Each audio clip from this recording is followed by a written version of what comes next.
Then he made them do it all over again and again. Tallulah paid careful attention and did just as she was told. She didn't get to do a sous-sus or a sisson. She didn't even do a plie. She mostly scurried around, wriggling her paws. She was starting to feel tired, but when the dance master said, "Good work, Tallulah. You're a very scary mouse," she beamed. "The whole audience will notice me too. I'll bet they'll ask for my autograph." With a burst of energy, she lined up at the clock for the 4th time.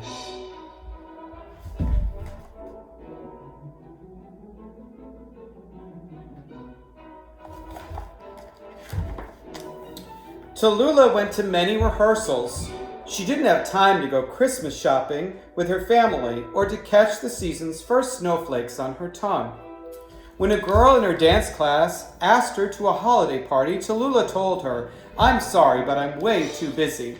That's the same day as our dress rehearsal." She raised her voice so that all the girls in the dressing room could hear. "I'm in the Nutcracker, you know." She was more than ready for opening night. And there they're Christmas tree shopping. And there's Tallulah talking to her friends. Well, the theater was packed. Everyone Tallulah knew was in the audience. There were even TV cameras. Tallulah stood in a backstage room with the other mice. The glittering sugar plum fairy was stretching in one corner and Clara was in another. They both looked elegant. Tallulah stretched a little too. She was wearing a gray jumpsuit, ears, whiskers, and a tail. She did not look elegant, but she decided that it didn't matter. "Tonight I'm a mouse, but soon I'll be Clara, then the sugar plum fairy, the most elegant sugar plum fairy ever." And there's Clara stretching. And then on this side, it's the sugar plum fairy. Here she is.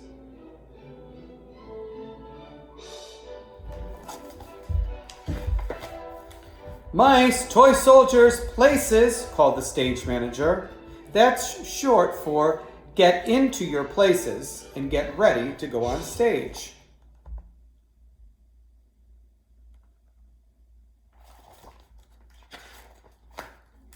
Tallulah hurried to the wings. She watched as Clara fell asleep. The music got a little spooky. When they say the wings, I'll go back a page, they're talking about the parts of the curtain there backstage, the black curtains that are supposed to protect the audience from seeing you when you're getting ready. And it's just before you go on stage, you're waiting in the wings. Tallulah's stomach started to dance all by itself. She took a deep breath and gave it a little pat. Then right on cue, as Clara's dream began, she crept out of the clock with the other mice behind her.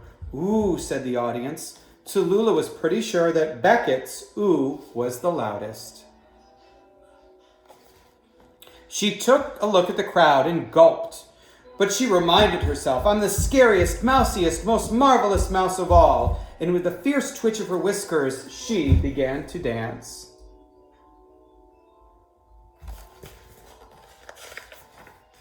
The audience gasped, then giggled. Tallulah wished she could disappear through the floor. With her face as pink as the inside of her mouse ears, she managed to scramble to her feet, and she finished her dance in a daze.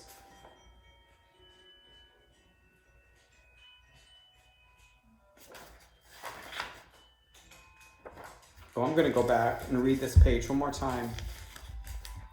Then all of a sudden, she stepped on the mouse's tail, and whomp, they both fell down. Hi, Becker. Becker likes this part. Tallulah tried to get up, but another mouse tripped over her, followed by 2 toy soldiers. They all lay in a stunned heap in the middle of the stage.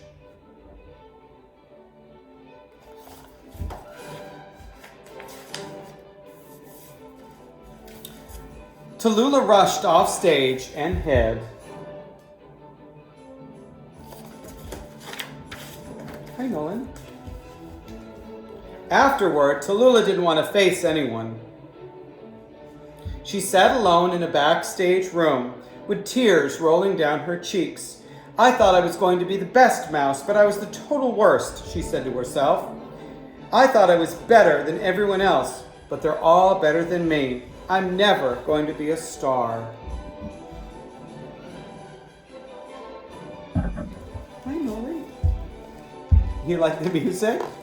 Somebody's wagging his tail. He really likes this music. You like this music? Come here. There you go. Good boy. She was rubbing her eyes when the dance master came in. Clara was with him, and to Tallulah's great surprise, so was the Sugar Plum Fairy.